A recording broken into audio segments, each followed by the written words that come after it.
哦，真的可以射，而且塔兰战术的副射手枪也可以实现空挂造型，实在是太棒了。在《极速追杀4》这部电影里 ，John Wick 再次披挂上阵，要终结追杀宿命。而且这次叶师傅和叶师傅上演了一次又一次的激情碰撞，非常精彩。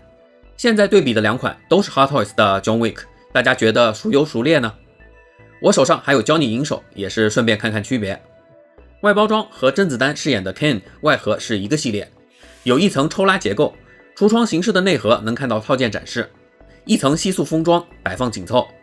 玩赏前先换个刘海，磁吸效果好爽。套件里提供的小棒可以伸进后脑勺，转动眼球，怒目看向一侧。经典的西装暴徒造型，干练帅气，整体高度大约是31厘米。玩赏到细节，西服做满了细致纹理的刻画，版型也很好看。在电影剧集中描述是凯夫拉纤维制成的西服，防弹神器啊！外套内置铁丝，有一定的造型保持力度。马甲背心是磁吸设计，自动吸附的效果很神奇。弯腰时马甲下部会崩开，但恢复姿势以后又会自动吸回去，很好玩。所有的左手都按设定做出了断指细节的还原。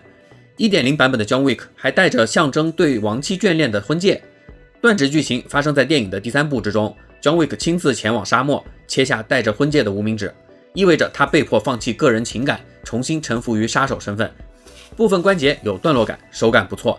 Hot Toys 的出品虽然上限不高，但还是有水准的。鞋子是一整块胶，没啥细节，但主体可动还不错，够用了。接着把飘逸刘海还回去，弄个上弹匣的动作，帅。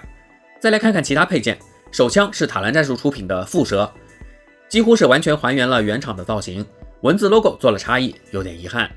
撇开授权问题，顶部光纤机瞄、镂空细节都很好看。击锤可动，上滑套可以后拉上膛，拉开后可在抛壳窗看到弹匣里的子弹，弹匣也可以取出。在电影剧集中，墨菲斯在巴黎的地铁里将这款最新款的手枪交到了 John Wick 手中。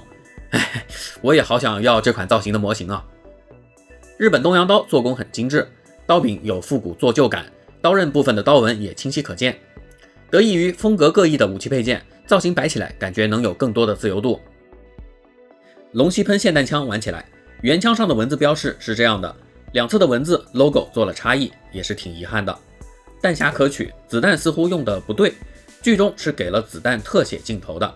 枪机拉栓是对称造型，可以双边联动。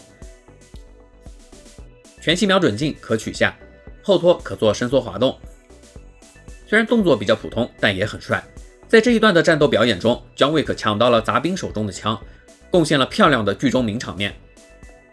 双节棍是个很有意思的安排，本体是金属木纹结合的，有做旧，链条为金属，这里的动作借助了一点蓝丁胶，也很帅。剧中的打斗嘛，确实有点不那么行云流水，打得有点吃力。弓箭给了一把弓和2支箭，箭矢可以卡在弓弦上，比较稳固，也可以做到真的发射出去。对应的专属造型手可以模拟拉弓，很真实啊。这是花絮，没想到造型状态下也能射出去。剧中应该是给了其他角色使用，套件里给了 John Wick 一把弓，应该只是为了增加可玩性。豪华版会额外赠送一把步枪，很像大阪的大陆酒店里高桌执法者的装备，有着同样长长粗粗的消音器，但委托又不太一样。我没有，只好用 1.0 版本里的步枪来代替缺失了，也可以还原出双持的动作。标配了一些金币，还标配了一个底座。决斗手枪复古典雅，美国汤普森中心武器公司安可定制手枪，单发中折式的一把手枪，打开可以看到内部驻营的.44马格南子弹。在最后的终局，高桌决斗用的手枪，考虑到有还没观影的观众，我就不多放剧情了。配合决斗手枪取下外套，就可以摆出最后的造型，搭配叶师傅饰演的 Ken 会更生动，也会注意到剧中2人持枪分别是左右手。这次的 John Wick 2.0 版本玩下来我很满足。之前我买了不少极速追杀相关的周边，期待后续的开箱，比如好兄弟 Ken 套件的玩赏。